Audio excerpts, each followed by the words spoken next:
Hi friends, bread pakoda செய்கிறது எப்படின்னு பார்க்கலாம் வாங்க. ப்ரெட்டை எடுத்துகிட்டு நான் ஒரு 5-6 பீஸ் ப்ரெட் எடுத்துருக்கேன். அதை வந்துட்டு இந்த மாதிரி குட்டி குட்டியாக கட் பண்ணி வச்சுக்கிறேன். நீங்களும் இந்த மாதிரி கட் பண்ணி வச்சுக்கோங்க.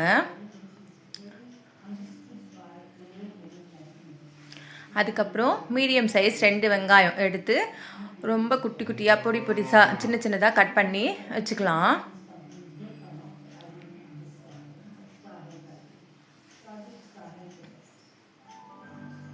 அப்போ தான் குழந்தைங்க சாப்பிட நல்லாயிருக்கும்.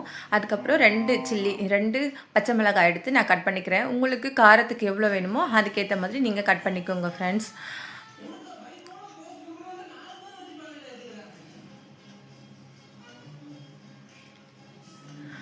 எடுத்து வச்சுருக்கோம் இல்லைங்களா ப்ரெட்டு, அது கூட வந்துட்டு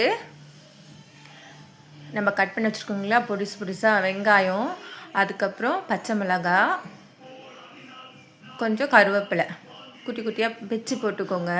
முழுசாக இருந்தால் குழந்தைங்க சாப்பிட கொஞ்சம் கஷ்டமாக இருக்கும்.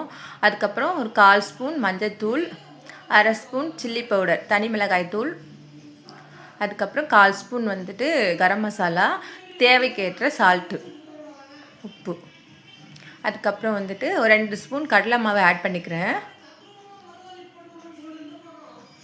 ஆட் பண்ணிவிட்டு கொஞ்சமாக தண்ணி சேர்த்து நல்லா பிசைஞ்சு வச்சுக்கோங்க. இப்போ பக்கோடாவுக்கு தேவையான அளவுக்கு ப்ரெட்டை பிசைஞ்சு ரெடி பண்ணி வச்சுருக்கோம். கடாயை வச்சுட்டு எண்ணெய் காஞ்ச பிறகு அந்த நம்ம பிசைஞ்சு வச்சுருக்கோம் இல்லைங்களா, அந்த மாவை எடுத்துகிட்டு அந்த ப்ரெட்டை எடுத்து சின்ன சின்னதாக எண்ணெயில் போட்டு நல்லா பொன்னிறமாக ஆகும் வர திருப்பி விட்டுட்டே இருங்க. நல்லா சூப்பராக பொன்னிறமாக ஆயிடுச்சு. இப்போ சூப்பராக நம்மளுடைய ப்ரெட் பக்கோடா ரெடி. இது ஈவினிங் குழந்தைங்களுக்கு ஸ்நாக்ஸ் பண்ணி கொடுங்க. சூப்பராக இருக்கும், ஹெல்த்தியாகவும் இருக்கும், ஈஸியாகவும் செஞ்சிடலாம். ஃப்ரெண்ட் பிடிச்சிருந்ததுன்னா சப்ஸ்கிரைப் பண்ணிக்கோங்க, ஷேர் பண்ணுங்கள்,